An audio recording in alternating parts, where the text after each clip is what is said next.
1947 रोजी आपल्या देशाला ब्रिटिश शासनापासून स्वातंत्र्य मिळाले। स्वातंत्र्यानंतर आपला भारत देश विज्ञान, शेती, शिक्षण, क्रीडा अशा अनेक क्षेत्रात वेगाने प्रगती करत आहे। पण भारतात दहशतवाद, अस्मिता, गरिबी, भ्रष्टाचार अशा समस्या सुद्धा आहेत।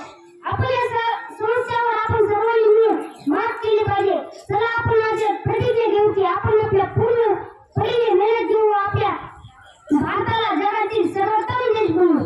भारतीय